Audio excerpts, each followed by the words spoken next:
என்னாச்சு இவருக்கு? ஏன் இப்படி பண்றாரு?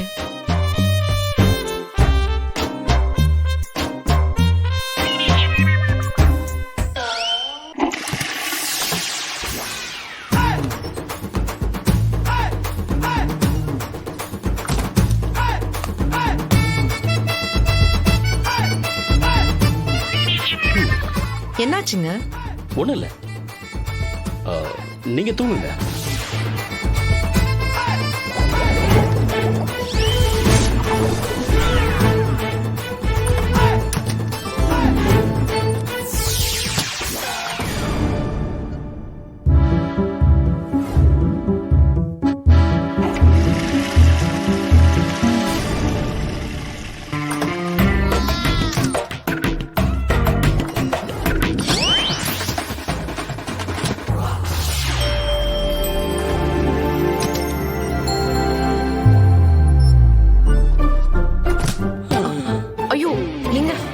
வாங்க, அங்க வந்து உட்காருங்க. வாங்க வாங்க, ஏங்க உட்காருங்க. வாங்க. முடியாதுங்க. என்னங்க, என்னாச்சு? இப்பவாத சொல்லுங்க. இத்தனை வாட்டி பாத்ரூம் போயிட்டு வரீங்க? வயிறு சரியில்லைங்க, போயிட்டே இருக்கு. என்னங்க வயிறு சரியில்லைன்னு சொன்னா சிரிக்கிறீங்க? நான் தான் அப்பவே சொன்னல, பலகாரம் கம்மியா சாப்பிடுங்க, ஒத்துக்காதுன்னு.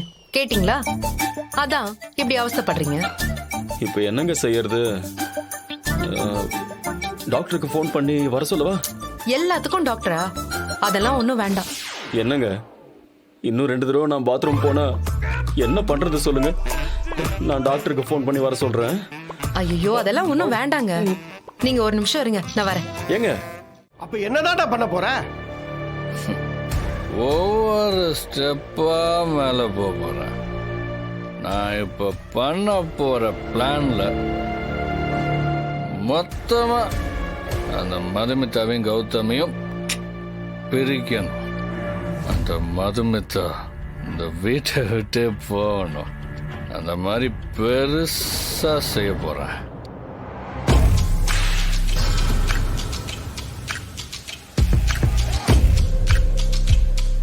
என்னையே அசிங்கப்படுத்திட்டாங்கல்ல, ஆபீஸ்க்கே வரக்கூடாதுன்னு கௌதம் சொன்னான்ல, மதுமிதா தானே இதுக்கெல்லாம் காரணம்.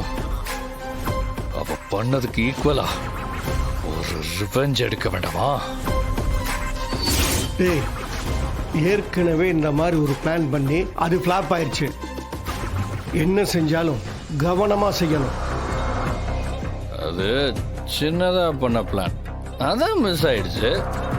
இது மெகா பிளான், மிஸ் ஆகவே ஆகாது. மாமா, மதுமிதாவோட ஒட்டுமொத்த குடும்பமும் அசிங்கப்பட்டு நிக்க போகுது. கௌதம் என்ன செய்யறதுன்னே தெரியாம தவிக்க போறான். டேய், முதல்ல உன் பிளான் என்னன்னு சொல்லு.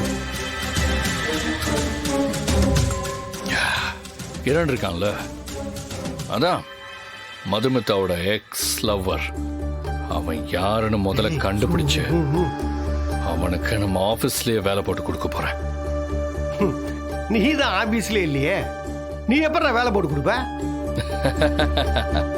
அம்மா எதுக்கு இருக்காங்க?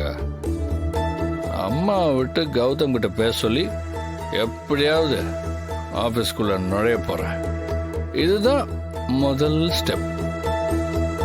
அடுத்த ஸ்டெப் கிரண்.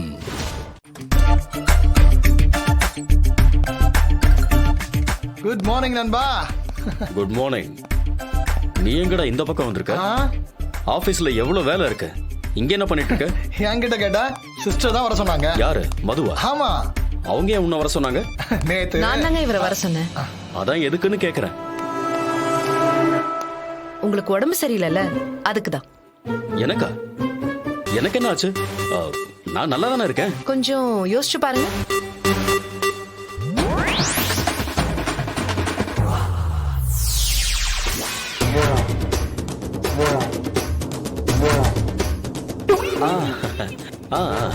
ஆமா ஆமா ஆமா, அது ஓகே. அதுக்காக எதுக்கு இவனை வர சொன்னீங்க? நண்பா ஆ, ஆ, அவங்க உன்னை அக்கறையா பாத்துக்கிறதுக்காக தான் என்ன வர சொன்னாங்க. இதை பாரு, நீ டிரைவிங்லாம் பண்ணக்கூடாது என்கிட்ட ஸ்ட்ரிக்டா சொல்லிருக்காங்க. உன்னை ஆபீஸ் கூட்டு போறதுக்காக தான் நான் வந்திருக்கேன். ஆ? நான் என்ன ஸ்கூல் பையனா என்ன கூட்டிட்டு போய் விடுறதுக்கு? ஏய், இன்னைக்கு ஒரு நாள் அதெல்லாம் பரவாயில்ல, நான் உன்னை பாத்துக்கிறேன். ஓகே? ஆமா, நீ என்னடா என்ன பாத்துக்கிறது? என்ன பாத்துக்க எனக்கு தெரியாதா? அப்புறம் எதுக்கு நண்பா சிஸ்டர் என்ன வர சொல்றாங்க? பாத்தீங்களா என்னெல்லாம் பேசுறான்னு பாத்தீங்களா? இவனை நம்பி ஏய் ராகுல், ஹாய். தல தீபாவளிலாம் முடிஞ்சுதா? நல்லா என்ஜாய் பண்ணீங்களா? ஏன் தல தீபாவளி இருக்கட்டும். ஆமா, நீ எங்க ஊரை சுத்திட்டு வர? நேத்தெல்லாம் வீட்டுல ஆளை காணோம். சாரிண்ணே, ஒரு ஃப்ரெண்டோட பர்த்டே பார்ட்டி அதான் போயிருந்தேன். இப்படியே டெய்லி ஒரு பார்ட்டிக்கு போய் குடிச்சிட்டு வந்து கலாட்டா பண்ணிட்டு இரு. என்னண்ணா சொல்றீங்க? குடிக்கிறதா? நானா? என்னப்பா சொல்ற? நம்ம ராகுல் குடிப்பானா? ஐயோ இல்ல பாட்டி. பாட்டி, அவரு சும்மா பொதுவா சொன்னாரு. இந்த காலத்து பசங்க பார்ட்டி அது இதுன்னு போனாலாம் குடிப்பாங்கல்ல, அத சொன்னாரு. நம்ம ராகுல பத்தி உங்களுக்கு தெரியாதா? அப்படி சொல்லுங்க அண்ணி. நீங்களாவது என்ன புரிஞ்சு வச்சிருக்கீங்களே. Thanks for the support. டேய், நீ ஃபாரின்ல படிச்சுட்டு வந்திருக்கிறதே நம்ம பிசினஸ்ல ஹெல்ப் பண்றதுக்காக தான். எவ்வளவு நாள் தான் இப்படியே ஊர் சுத்திட்டு இருப்ப? இன்னையில இருந்து நீ என் கூட ஆபீஸ்க்கு வர. ஆபீஸ்கா? என்னண்ணா சொல்றீங்க? ஆமாண்டா, ஆபீஸ்ல உனக்கு ஒரு நல்ல போஸ்டிங் தரேன். அப்பதான் உனக்கு பொறுப்பு வரும்.